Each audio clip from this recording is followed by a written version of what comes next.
Good morning, dear student. Welcome to the way of solution number 1 study channel Post Bengal.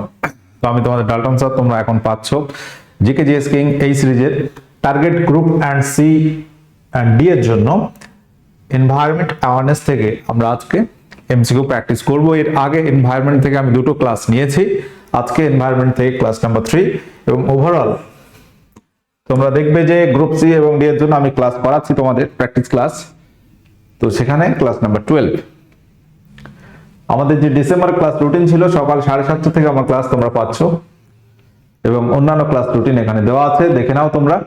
সমস্ত ক্লাসের notification বা link যথাসময়ে পেতে তোমরা আমাদের verified Telegram group the way of সলিউশনে যুক্ত হতে পারো, জয়েন করতে পারো দা ওয়ে অফ সলিউশন টেলিগ্রামে। পাশাপাশি আমরা যে ব্যাচগুলো করাচ্ছি, পেড কোর্সগুলো করাচ্ছি TWS একাডেমি অ্যাপে, এই অ্যাপ তোমরা প্লে স্টোর থেকে ডাউনলোড করতে পারবে এবং এখানে আমাদের WBSSC গ্রুপ সি এবং ডি এর জন্য কিন্তু দুর্দান্ত একটি প্র্যাকটিস ব্যাচ অলরেডি চলছে। প্রত্যেকে যারা কানেক্ট আছো তোমরা এই ব্যাচে যুক্ত হতে পারো, ঠিক আছে? তো চলো আমরা এমসিকিউ প্র্যাকটিস করি।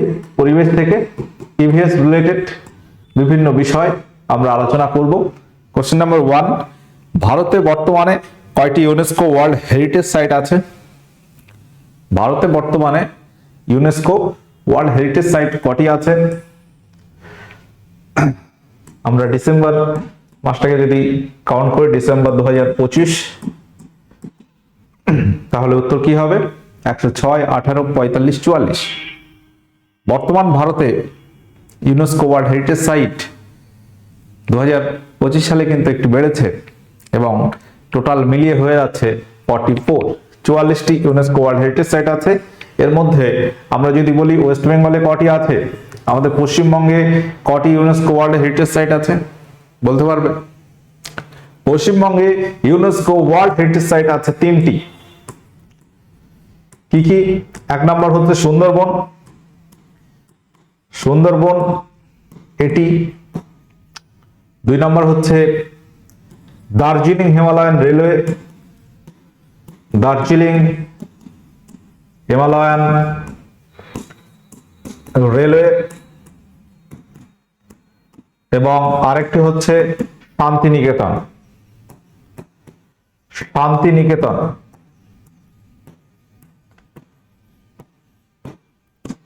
এই 3টি হচ্ছে পশ্চিমবঙ্গের ইউনেস্কো ওয়ার্ল্ড হেরিটেজ সাইটের মধ্যে পড়ছে। কোশ্চেন নাম্বার 2 আসবো, রানী কি ভাব এটি একটি ইউনেস্কো ওয়ার্ল্ড হেরিটেজ সাইট, বলতে হবে নিম্নের কোন রাজ্যে অবস্থিত? রানী কি ভাব এটি খুব পরীক্ষা আসে, কোশ্চেনটি খুব ইম্পর্টেন্ট। তো এটি নিম্নের কোন রাজ্যে অবস্থিত? এই যে হেরিটেজ সাইট, কিছু আছে কালচারাল, কিছু ন্যাচারাল, আর একটা রয়েছে মিক্সড, কাঞ্চনজঙ্ঘা। আচ্ছা, সাংস্কৃতিক দিক থেকে গুরুত্বপূর্ণ এবং প্রাকৃতিক দিক থেকে গুরুত্বপূর্ণ এই বিশেষ বিশেষ স্থানকে ইউনেস্কো ওয়ার্ল্ড হেরিটেজ সাইটের মর্যাদা দিয়েছে। তো সুন্দরবন একটি ন্যাশনাল পার্ক, আমরা জানি এটি আবার ওয়ার্ল্ড হেরিটেজ সাইটের মধ্যে অন্তর্ভুক্ত আছে। রানী কি ভাব এটি গুজরাটে, গুজরাটে, গুজরাটে অবস্থিত। শান্তিনিকেতন, আমরা এই জায়গাটা বলতে গিয়েও বলিনি কারণ প্রশ্ন আছে আমাদের, শান্তিনিকেতন কত সালে ইউনেস্কো ওয়ার্ল্ড হেরিটেজ সাইটের অন্তর্ভুক্ত হয়েছে? শান্তিনিকেতন এটি কত সালে ইউনেস্কো ওয়ার্ল্ড হেরিটেজ সাইটের অন্তর্ভুক্ত হয়েছে? 2021, 1987, 23 নাকি 2022 সাল? তাহলে এখানে আমরা কোন অ্যান্সারটি সঠিক নেব? প্রত্যেকে সাউন্ড ঠিকঠাক পাচ্ছ তো? গতদিন একটু সমস্যা ছিল মাইকের, যার ফলে আগের সপ্তাহে তোমরা সাউন্ড একটু সমস্যা হয়েছে দেখছিলাম ভিডিওর কমেন্টে। তো এখানে উত্তর হবে 2023 সালে, 2023 সাল সঠিক উত্তর হবে। আমরা প্রথম কোশ্চেনে একটু ফিরে যাই। তো ভারতে যে ইউনেস্কো ওয়ার্ল্ড হেরিটেজ সাইট 44টি আছে, আমাদের ওয়েস্ট বেঙ্গলে আছে তাহলে 3টি। এই 3টি সালগুলো আমরা যদি দেখি, সুন্দরবন 1987 সালে ইউনেস্কো ওয়ার্ল্ড হেরিটেজ সাইটের মর্যাদা পেয়েছে। দার্জিলিং হিমালয়ান রেলওয়ে এটি 1999 সালে, আর এই শান্তিনিকেতন তাহলে 2023 সালে, মনে রাখবে। কোশ্চেন নাম্বার 4, পান্না জাতীয় উদ্যান, এই যে ন্যাশনাল পার্ক, এটা থেকেও প্রশ্ন আসে বিভিন্ন রাজ্যে আমরা দেখব যে ভারতের এই ন্যাশনাল পার্কগুলো আছে টোটাল 106 থেকে 7, 6 অথবা 7, 106টা বা 7টা তোমার ন্যাশনাল পার্ক বর্তমানে আছে। অফিসিয়াল ওয়েবসাইট 6, কিন্তু তুমি নরমালি 107 দেখাচ্ছে যেটা। পান্না জাতীয় উদ্যান এটি কোথায় আছে? সব থেকে বেশি ন্যাশনাল পার্ক আছে মধ্যপ্রদেশে। পান্না জাতীয় উদ্যান এটাও আছে মধ্যপ্রদেশে। কোশ্চেন নাম্বার 5 এ আসবো। পশ্চিমবঙ্গে, আমাদের পশ্চিমবঙ্গে মোট কয়টি জাতীয় উদ্যান আছে বলো? পশ্চিমবঙ্গে ন্যাশনাল পার্ক কটি আছে? সঠিক উত্তর কি হবে? প্রত্যেকে অ্যান্সার করবে যে আমাদের ওয়েস্ট বেঙ্গলে কয়টি জাতীয় উদ্যান আছে। উত্তর হবে 6টি। সঠিক উত্তর হবে 6টি। এই 6টি কি কি কেউ বলতে পারবে? এই যে 6টি ন্যাশনাল পার্ক পশ্চিমবঙ্গে আছে কি কি? এখানে তোমাদের লিস্ট আমি দিয়ে দিচ্ছি। Buxa national park, Gorumara national park, Neora valley, Singalila, Sundarban এবং জলদাপাড়া। এই হচ্ছে 6টি ন্যাশনাল পার্ক পশ্চিমবঙ্গের। বক্সা এটি আছে আলিপুরদুয়ারে। আলিপুরদুয়ার ডিস্ট্রিক্টে পড়ছে বক্সা ন্যাশনাল পার্ক। গরুমারা এটি পড়ছে জলপাইগুড়িতে, জলপাইগুড়ি। নেওড়া ভ্যালি কালিম্পং এ। সিঙ্গালীলা এটা হচ্ছে দার্জিলিং জেলায়। আমি জেলাগুলো একটু তোমাদের লিখে দিচ্ছি। সুন্দরবন এটা south 24 Pargana, S24 PGS। Jaldapara এটা হচ্ছে আলিপুরদুয়ারে। আলিপুরদুয়ার এটি আমরা জানি যে 2014 সালে জলপাইগুড়ি জেলাটা ভেঙে আলিপুরদুয়ার জেলার সৃষ্টি হয়েছে। তো আলিপুরদুয়ারে জলদাপাড়া এবং বক্সা এই দুটো ন্যাশনাল পার্ক অবস্থিত। পশ্চিমবঙ্গের কোন জেলায় যদি আমরা বলি বনভূমির পরিমাণ সর্বাধিক? উত্তর কি হবে? পশ্চিমবঙ্গের কোন জেলায় বনভূমির পরিমাণ সবচেয়ে বেশি? উত্তর কি হবে বলো? পুরুলিয়া, দক্ষিণ 24 পরগনা, উত্তর 24 পরগনা নাকি দার্জিলিং? সঠিক উত্তর কি করবে? পশ্চিমবঙ্গের সব থেকে বৃহত্তম জেলা কি বলতো? দক্ষিণ 24 পরগনা। সুন্দরবন কোথায় আছে? দক্ষিণ 24 পরগনায়। তো এখানে ওভারঅল আমরা যদি দেখি সুন্দরবন দক্ষিণ 24 পরগনা, এই দক্ষিণ 24 পরগনা জেলাতে ওভারঅল বনভূমির পরিমাণ সব থেকে বেশি। ভারতবর্ষে বনভূমির পরিমাণ সব থেকে বেশি কোন রাজ্যে? মধ্যপ্রদেশে। সব থেকে কম হরিয়ানাতে। তো পশ্চিমবঙ্গে সব থেকে বেশি দক্ষিণ 24 পরগনা, আর যদি বলো কলকাতা সব থেকে কম হবে, কারণ ছোট্ট এরিয়া। ওকে, পরবর্তী কোশ্চেন আসবো। পশ্চিম মেদিনীপুর জেলার আরাবাড়ি অরণ্যের ক্ষেত্রে যৌথ অরণ্য ব্যবস্থাপনা, জয়েন্ট ফরেস্ট ম্যানেজমেন্ট, এই নীতি গৃহীত হয়েছে কোন সালে? পরীক্ষায় কোশ্চেনটি আসে, খুব ইম্পর্টেন্ট একটি কোশ্চেন। জয়েন্ট ফরেস্ট ম্যানেজমেন্ট, যৌথ অরণ্য ব্যবস্থাপনা নীতি চালু হয়েছে কোন সালে? স্থানটা কোথায়? পশ্চিম মেদিনীপুরের আরাবাড়ি। পশ্চিম মেদিনীপুরের আরাবাড়ি এই নামটা মনে রাখতে হবে। সালটা কত? 1987, 1971, 1973 নাকি 1989? প্রত্যেকে অ্যান্সার করবে। সঠিক উত্তর এখানে হবে 1971 সাল, 1971 এখানে রাইট অ্যান্সার হয়ে যাবে। জয়েন্ট ফরেস্ট ম্যানেজমেন্ট এটিও চালু হয় 1971 সালে, আর আমাদের পশ্চিমবঙ্গে এটা চালু হয়েছে আরাবাড়িতে। রায়গঞ্জ অভয়ারণ্য এটি পশ্চিমবঙ্গের কোন জেলায় অবস্থিত? রায়গঞ্জ অভয়ারণ্য কোন জেলায় অবস্থিত? দক্ষিণ দিনাজপুর, উত্তর দিনাজপুর, মালদা নাকি কোচবিহার? কি হবে এখানে রাইট অ্যান্সার বলো? রায়গঞ্জ অভয়ারণ্য এটি অবস্থিত উত্তর দিনাজপুর জেলায়। অপশন বি সঠিক উত্তর হবে। কোশ্চেন নাম্বার 9, কোন কমিশনে, তোমাদের এই গ্রুপ সি এর একটা সিলেবাস আছে ন্যাশনাল এডুকেশন পলিসি, এনইপি। তো ন্যাশনাল এডুকেশন পলিসি একটা বিষয় তোমাদের রয়েছে। আচ্ছা, এখানে কোশ্চেন হচ্ছে কোন কমিশনের সুপারিশের ভিত্তিতে প্রাথমিকে প্রথম এবং দ্বিতীয় শ্রেণীতে ইতিহাস, ভূগোল, বিজ্ঞান, পরিবেশ, পরিচিতি অন্তর্ভুক্ত করা হয়েছে? এটা কোন কমিশন? 1986 সালে জাতীয় শিক্ষা কমিশন, কোঠারি কমিশন, 1968 খ্রিস্টাব্দে জাতীয় শিক্ষানীতি সুপারিশের ভিত্তিতে? অপশন ডি কোনটি সঠিক নয়। তো এখানে আমরা কোন অ্যান্সারটি নেব? ন্যাশনাল এডুকেশন পলিসি ভারতবর্ষে প্রথম চালু হয় জাতীয় শিক্ষানীতি 1968 সালে, এবং তার আগে গঠিত হয় কোঠারি কমিশন। কোঠারি কমিশন এটি গঠিত হয় কত সালে মনে আছে? গঠিত হয় 1964 সালে। 1964 সালে গঠিত হয় কোঠারি কমিশন। ভারতে প্রথম জাতীয় শিক্ষানীতি চালু হয় 1968 সালে। আমাদের দেশের আধুনিক প্রাথমিক শিক্ষার ক্ষেত্রে, যেটাকে আমরা বুনিয়াদী শিক্ষা বলি, এর জনক কে? দুটো একটা কোশ্চেন তোমাদের এই এনইপি থেকে আছে এখানে। বুনিয়াদী শিক্ষার প্রবর্তক কে? রবীন্দ্রনাথ ঠাকুর, মহাত্মা গান্ধী, স্বামী বিবেকানন্দ নাকি বিদ্যাসাগর? সঠিক উত্তর কি হবে? উত্তর হবে মহাত্মা গান্ধী। এই বুনিয়াদী শিক্ষা উদ্দেশ্য কি ছিল? গান্ধীজির বুনিয়াদী শিক্ষার উদ্দেশ্য কি ছিল? শিক্ষার্থী সমাজ এবং প্রকৃতির মধ্যে সমন্বয় সাধন করবে, সমাজ এবং প্রকৃতির মধ্যে সমন্বয় সাধন করা, বিজ্ঞান সমাজবিদ্যার মধ্যে সমন্বয় সাধন করা। অপশন ডি উপরের সবগুলি সঠিক। গান্ধীজির বুনিয়াদী শিক্ষার উদ্দেশ্যগুলি হচ্ছে অপশন এ শিক্ষার্থী, এখানে মেনশন করতে হবে শিক্ষার্থী সমাজ এবং প্রকৃতির মধ্যে একটা সমন্বয় সাধন করবে। ঠিক আছে, শিক্ষার্থী করবে, এই উদ্দেশ্যেই এই বুনিয়াদী শিক্ষার লক্ষ্য ছিল। আচ্ছা, কোশ্চেন নাম্বার 12, জলাশয়ের মাছের সংখ্যা হ্রাসের প্রধান কারণ কি হতে পারে?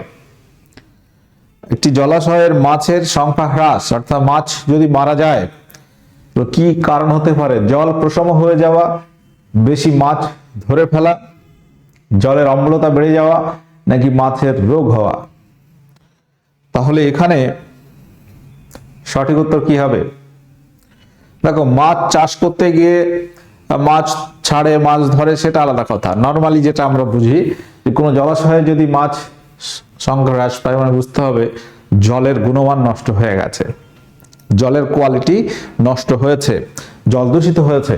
জল প্রশম হয়ে যাওয়া মানে ঠিকঠাক বিশুদ্ধ জল প্রশম। আমরা জানি যে আমরা পানীয় জল যখন বলি, পানীয় জলের পিএইচ কত হবে, পিএইচ সীমা কত হয়, এটা অনেক সময় পরীক্ষা আসে, যে আমরা বলি 6.5 থেকে 8.5, 6.5 থেকে 8.5 পিএইচ লিমিটটা হবে এটা।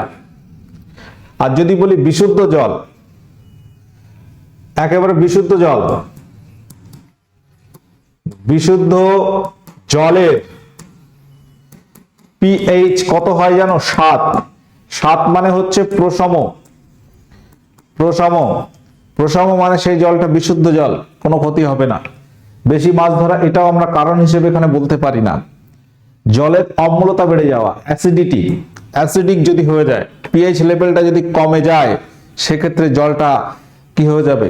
দূষিত হয়ে যাবে, এবং সেই জল মাছেদের পক্ষে প্রতিকূল হয়ে যাবে, মাছ মারা যাবে, মাছের রোগ তখনই হবে। বনজ সম্পদের উপর মানুষের চাহিদা বেড়েছে কোন সময় থেকে?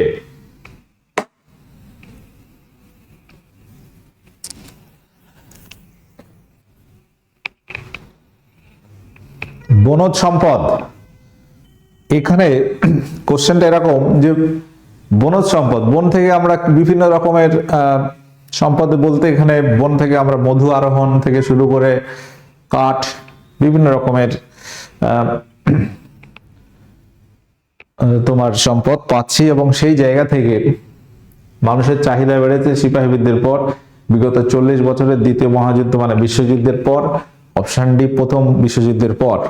মনে রাখবে, দ্বিতীয় বিশ্বযুদ্ধের পর থেকে মানুষের বনজ সম্পদের উপর চাহিদাটা বেড়েছে। কোশ্চেন নাম্বার 14, ভোপাল গ্যাস দুর্ঘটনা কবে হয়েছিল? ভোপাল গ্যাস দুর্ঘটনা কবে ঘটেছিল? এটা একটি ইম্পর্টেন্ট কোশ্চেন। তোমরা যারা ক্লাসে আছো অবশ্যই অ্যান্সার করো। মধ্যপ্রদেশের রাজধানী ভোপাল, সেখানে ইউনিয়ন কার্বাইডের কারখানা থেকে একটা গ্যাস লিক করে MIC, মিথাইল আইসোসায়ানেট, এবং এই গ্যাসের কারণে, বিস্ফোরণের কারণে এই গ্যাসটা ছড়িয়ে পড়ে এবং তার ফলে বহু মানুষ মারা যায়। তো এই গ্যাস দুর্ঘটনা ভারতের ইতিহাসে একটি উল্লেখযোগ্য গ্যাস দুর্ঘটনা, তো পৃথিবীর ইতিহাসেও একটা উল্লেখযোগ্য গ্যাস দুর্ঘটনার মধ্যে ধরা হয় ভোপাল গ্যাস দুর্ঘটনা। এটি কবে ঘটে, সালটা কত? 1984, 1984।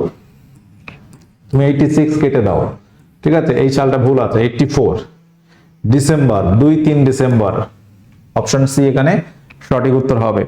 এর পরবর্তী একটা অ্যাক্ট আসছে এনভায়রনমেন্ট প্রোটেকশন অ্যাক্ট 1986 সালে, এনভায়রনমেন্ট প্রোটেকশন অ্যাক্ট, পরিবেশ রক্ষা আইন।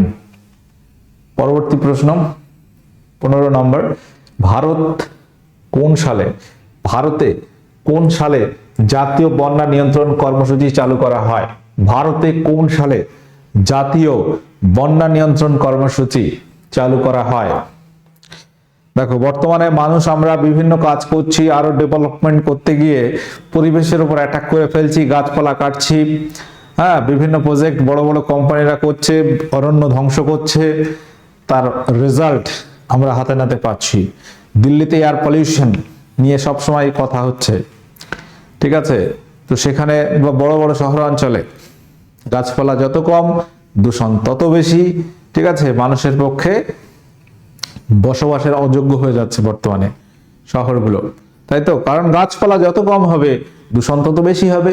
আমরা জানি কার্বন চক্র, বাতাস থেকে কার্বন ডাইঅক্সাইড নিচ্ছে উদ্ভিদরা সালোক সংশ্লেষ প্রক্রিয়ায়, ওকে, দিয়ে সেটা সালোক সংশ্লেষের পর অক্সিজেন আকারে ফিরিয়ে দিচ্ছে, যার ফলে কি পরিবেশে একটা ব্যালেন্স থাকছে, এই ব্যালেন্সটাই নষ্ট হয়ে যাচ্ছে।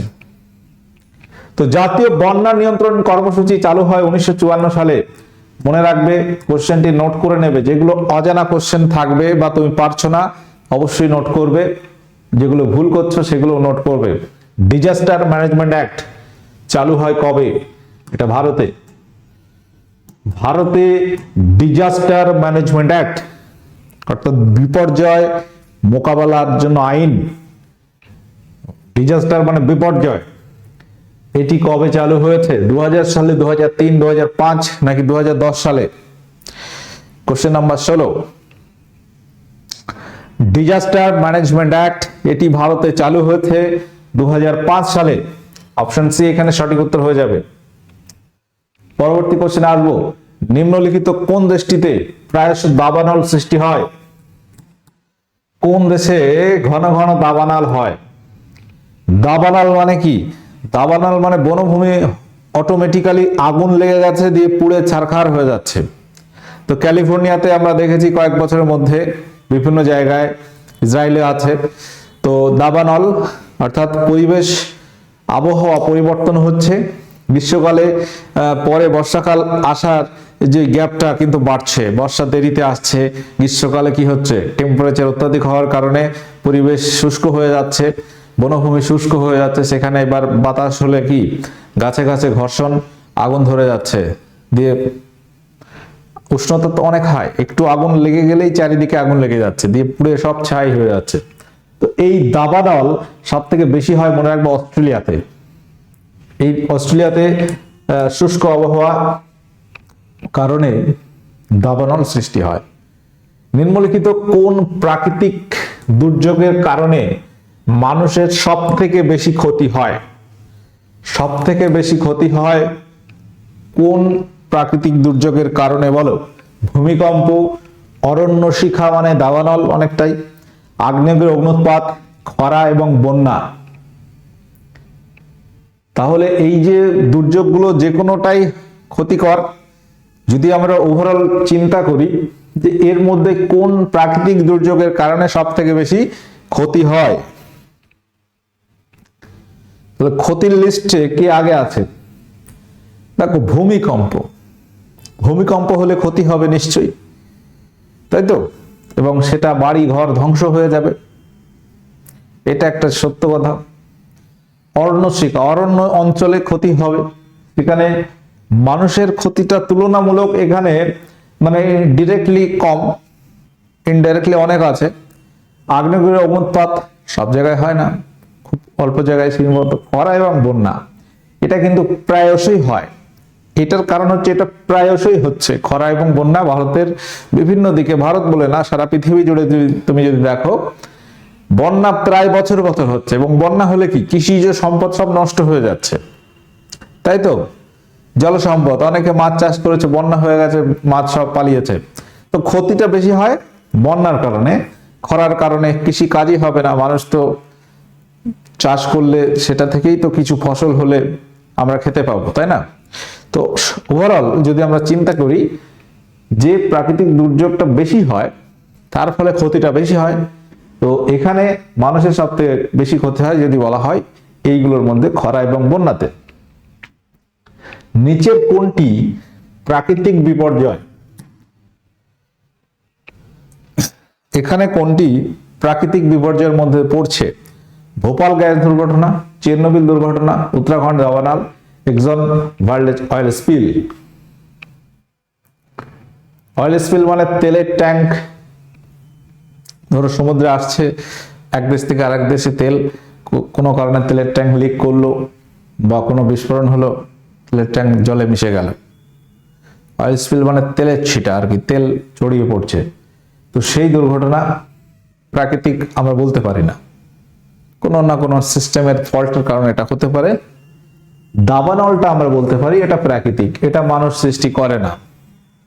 বাট অন্যান্য ক্ষেত্রে এগুলো আমরা, ভোপাল গ্যাস দুর্ঘটনা এটা তোমার প্রাকৃতিক ভাবে হয়নি, এটা কোনো কারণে সিস্টেমের ফল্টের কারণে হয়েছে।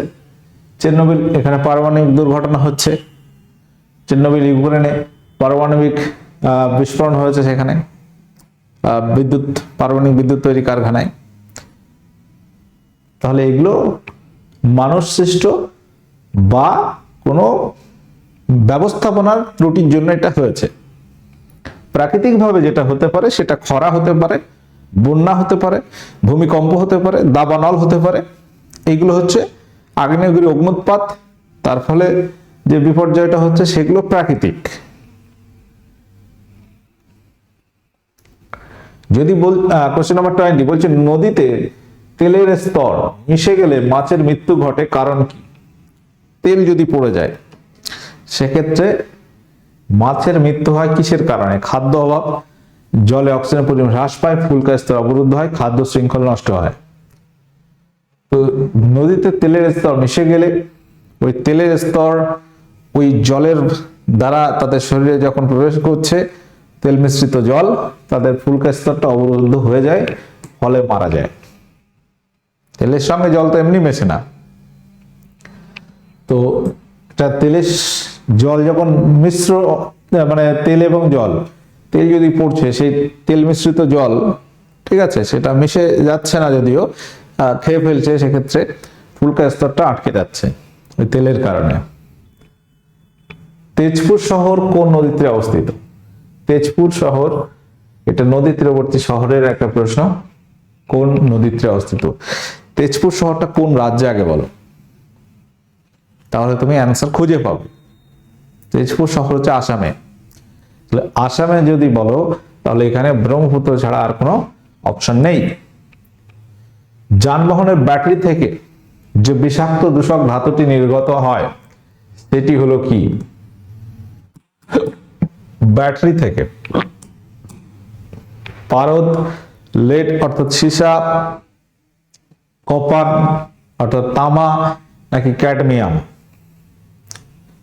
পারদের সংকেত Hg, লেড অর্থাৎ Pb, কপার অর্থাৎ তামা Cu, ক্যাডমিয়াম Cd। আমরা জানি পারদ দূষণে মিনামাটা হয়, সীসা দূষণে ডিসলেক্সিয়া হয়, তামার দূষণে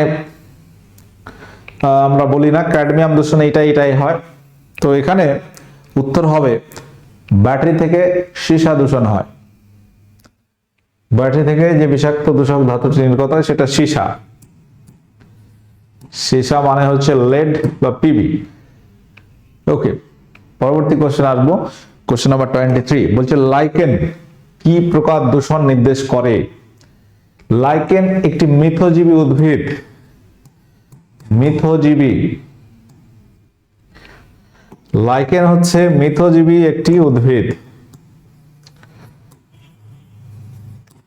আমরা উদ্ভিদ পুষ্টিতে যদি ভাগটা দেখি, উদ্ভিদ পুষ্টি দুটো ভাগে ভাগ করা যায়, একটা স্বভোজী পুষ্টি, পরভোজী পুষ্টি। স্বভোজী মানে সবুজ উদ্ভিদ সালোক সংশ্লেষ প্রক্রিয়ায় খাদ্য তৈরি করে সেই খাদ্য খেয়ে বেঁচে আছে।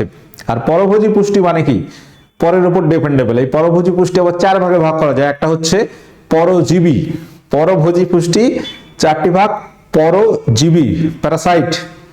তারপর আছে মৃতজীবী, মৃত উদ্ভিদ বা প্রাণী দেহের উপর জন্মাচ্ছে।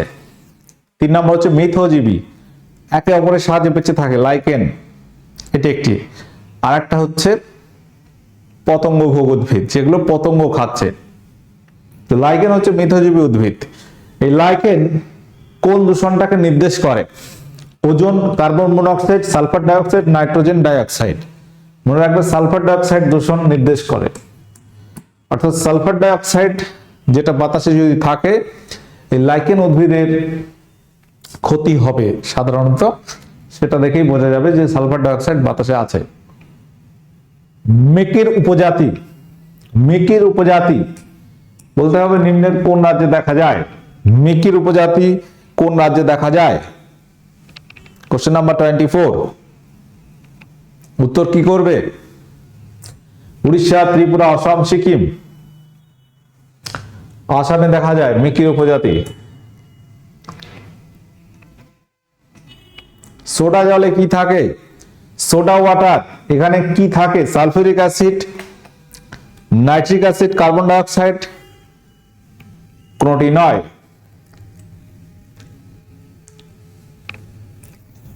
সোডা জলে অ্যাকচুয়ালি আমরা পাবো carbonic acid.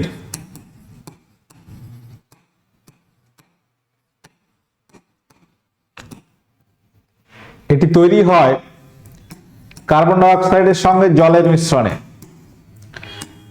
H2CO3 carbon dioxide থাকে সোডা জলে। এখানে আমরা দেখবো যে কার্বন ডাইঅক্সাইড চাপে দেওয়া হয়। একটা সোডা ওয়াটার মানে কোল্ড ড্রিঙ্কস, তুমি যদি সিপিটা খোলো দেন বুদবুদ উঠতে থাকে, সেটা কার্বন ডাইঅক্সাইড থাকে। চাপ দিয়ে কার্বন ডাইঅক্সাইড দেওয়া হয়। কোশ্চেন নাম্বার 26, এটা তোমাদের আজকে হোমওয়ার্ক থাকবে যে 10% ল এর প্রবক্তা হলেন কে? তো 25 কোশ্চেন, তার সঙ্গে একটি হোমওয়ার্ক থাকলো। এই 25টি কোশ্চেনে তোমার সঠিক উত্তর কত হয়েছে? ভ্যারাইটি কোশ্চেন এখানে আমি আলোচনা করেছি, পরিবেশ রিলেটেড, পরিবেশের সঙ্গে যুক্ত আছে এই প্রশ্নগুলো। ঠিক আছে, প্রত্যেকে ভালো থাকো, সুস্থ থাকো। আমাদের যে ক্লাসগুলো আছে ফ্রি ক্লাস পেতে অবশ্যই তোমরা সাবস্ক্রাইব করে সঙ্গে থাকো TWS academy the way of solution. এবং আমরা যে সমস্ত ব্যাচগুলো করাচ্ছি এটা পাচ্ছ TWS একাডেমি অ্যাপে।